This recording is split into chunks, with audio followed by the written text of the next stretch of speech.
خالد صاحب یہ ذرا فرمائیے گا کہ اس وقت بات وہی ہو رہی ہے کہ ظاہر ہے کہ تیاریاں ہماری ہر فرنٹ پہ ہیں. اگر ہم پاکستانی فوج کی بات کریں, بری فوج کی, تو جو تیاریاں ہم سب سے ڈسکس کر رہے ہوتے ہیں. پاک فضائیہ کے اوپر ظاہر ہے کہ بڑی ذمہ داری آتی ہے. اگر ہم ایئر ڈیفنس کی بات کرتے ہیں اور ہم اپنے شاہینوں کو سراہتے بھی ہیں اور بڑی ایکسپیکٹیشنز بھی ہوتی ہیں, خاص طور پر ایم عالم صاحب کا نام پہلے سنا کرتے تھے, اور اب یہ ہے کہ حالیہ دنوں میں 2019 کے بعد جو آپریشن سوئفٹ ریٹارٹ ہوا تھا اور جس طریقے سے ہم نے بھارت کو جواب دیا تھا, تو ہماری تیاریاں کیسی ہیں اگر فضائیہ کی بات کریں؟ اور اس کے بعد پریسائسلی میں 29 اور 30 اپریل کے واقعے پہ بھی آؤں گا, لیکن پہلے مجھے ذرا بتائیے, کیونکہ ہم بات کرتے ہیں تو سائز ان کا بڑا ہے, پیسے ان کے پاس زیادہ ہیں, تو ہم کس حد تک اور کیسے تیار ہیں؟ بہت شکریہ ستی صاحب مجھے انوائٹ کرنے کا. جہاں تک دونوں فورسز کے کمپیریٹیو انالیسز ہے جو آپ کہہ رہے ہیں, میں کوئک کوشش کرتا ہوں کم سے کم ٹائم میں پیش کر سکوں.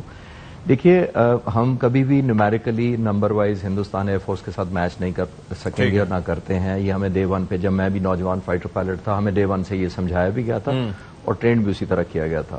پہلی بات تو یہ.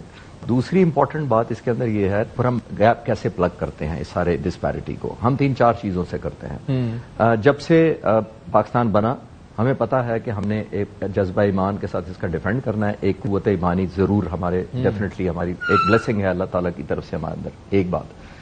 دوسری بات یہ ہے جو امپورٹنٹ چیز ہے, ہم کوالٹی آف ٹریننگ سے کرتے ہیں. اور کوالٹی آف ٹریننگ کی گواہی یہ ہے کہ ہم پورے مسلمان برادران کا, بہت سارے ملکوں کی ہم آج بھی ٹریننگ کرتے ہیں اور کئی سالوں سے کرتے رہے ہیں. کوالٹی آف ٹریننگ ہماری اتنی اچھی رہی ہے. جو موسٹ امپورٹنٹ جو یہاں پہ ریلیونٹ زیادہ ہوگی وہ ہے ٹیکنالوجیکل ایڈوانٹیج جو ہم لیتے رہے ہیں ہندوستان کے اوپر, بیکاز ہم ٹیکنالوجی پہ کمپرومائز نہیں کرتے. ہم بہت we are quick and fast to adapt technology, کیونکہ وہی ایک گیپ کو پلگ کرتی ہے. اپارٹ فرام ایمان اور کوالٹی آف ٹریننگ کے بعد ہم ہمارا سب سے بڑا جو ایک ایڈوانٹیج ہوتا ہے وہ ٹیکنالوجیکل ایڈوانسمنٹ یا ٹیکنالوجی ہم جلدی اڈاپٹ کرتے ہیں. اس کا میں کمپیریٹیو ابھی تھوڑی دیر میں کرتا ہوں. دیکھیے, ٹیکنالوجی میں وہی جیسے آپ نے کہا کہ رافیل کے بعد ہم نے J-10C انڈکٹ کر لیے, J-10C کے ساتھ ہم نے PL-15 میزائل لے لیا جس کی رینج زیادہ ہے. JF-17 تھنڈر بلاک 3 اپ گریڈڈ ورژن ہو گئی. بہت سارے HQ-9B میزائل لے لیا جی, اور HQ-9B ہم نے انڈکٹ کیا ابھی 8-9 مہینے پہلے, جو ایک فرسٹ ٹائم ریکارڈ. J-10C بھی, PL-15 بھی اور HQ-9B بھی چائنا نے کبھی بھی کسی اور ملک کو نہیں دیا. اور HQ-9B یہ وہی ہے نا جو سرفیس ٹو ایئر ہے, آپریشنلائز ہو جی, سرفیس ٹو ایئر ہے جی بالکل. اور اس میں اسٹیلتھ فیچرز بھی ہیں, بہت مشکل سے ڈیٹیکٹ ہوتا ہے, بہت پاورفل ہے آج کل. اور جیسے میں نے کہا کہ چائنا نے کسی کو دیا بھی نہیں تھا, بیکاز اس میں ایک ٹرسٹ ایلیمنٹ بہت چاہیے ہوتا ہے اس طرح کی ٹیکنالوجی ٹرانسفر میں. اس وقت میں دیکھ کے آیا ہوں, ایئر فورس بیسز پہ جاتا رہتا ہوں, میں اپنی ڈاکومنٹریز بناتا ہوں یوٹیوب پہ, تو مجھے پرویلیج ہے کہ مجھے ایکسیس دیا جاتا ہے ان انسٹالیشنز کو وزٹ کرنے کا. میں کچھ چند ہفتے پہلے ہو کے بھی آیا تھا اور اسکلیشن سے پہلے, اور میں نے انہی پائلٹ J-10 کے پائلٹ سے اور JF-17 تھنڈر بلاک 3 کے پائلٹ سے اور HQ-9B کے آپریٹر سے میں پورا دن گزار کے آیا ان کے ساتھ. اور مجھے اس وقت بھی اطمینان ہوا تھا, اور آج میں بڑے اطمینان میں اسی وجہ سے ہوں کہ الحمدللہ ہمارے اکوپمنٹ, ہماری ٹیکنالوجی, ہمارے pilots, air defence controllers, engineers, technician سارے بڑے انسپائرڈ ہیں. اب تھوڑا سا میں کوئک آپ کو فلیش بیک دوسری طرف لے جاتا ہوں, بارڈر پار.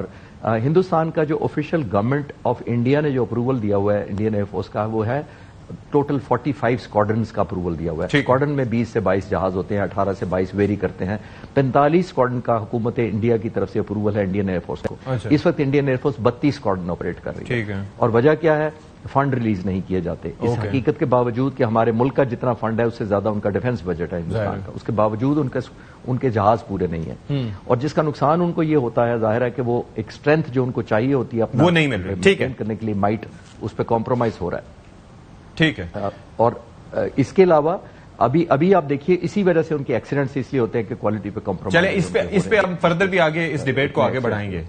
خالد صاحب, شرمیلا مجھے یہ بتائیے کہ یہ جب مجھے ایک چیز بڑی اچھی لگی کہ یہ جو سارے معاملات رہے تو اس پہ پوری قوم نے, جیسے بھارت سمجھ رہا تھا یا پتہ نہیں ان کی کیا غلط فہمی تھی کہ جو اگر ہمارے کوئی آپسی اختلافات ہوں گے تو اس معاملے پر بھی وہ شو کریں گے, لیکن یہاں پر بڑی یونٹی نظر آئی اور آپ نے بھی یہ منظر دیکھا ہوگا.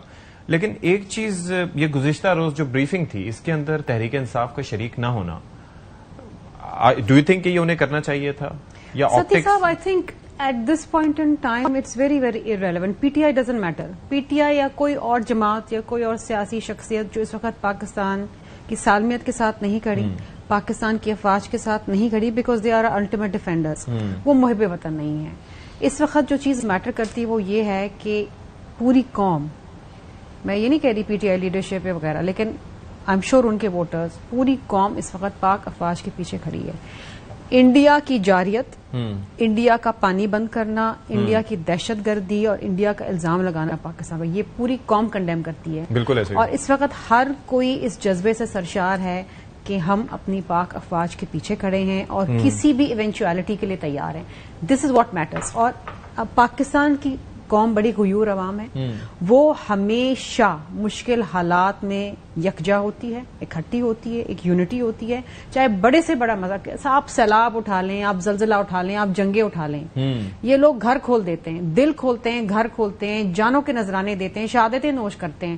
ہمارے جو نوجوان جو سرحدوں پہ کھڑے ہیں وہ تیار ہیں اپنی جان کے نذرانے دینے کے لیے. اتنا جذبہ بلند ہے, اتنا جذبہ بلند ہے.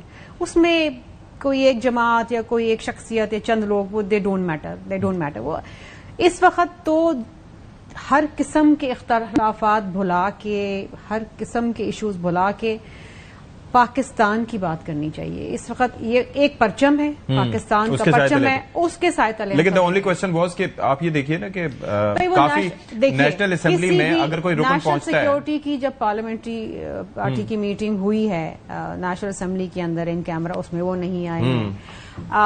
حالانکہ بلوچستان کے اوپر وہ سارے معاملات تھے, اس پہ بریفنگ تھی, دے ڈڈ ناٹ کم. کسی بھی ایشو کے اوپر وہ کہاں آتے ہیں؟ فلسطین کے اوپر ان ریزولوشن جب ہم لا رہے تھے اس کو انہوں نے اپوز کیا. مطلب this is what they are unfortunately.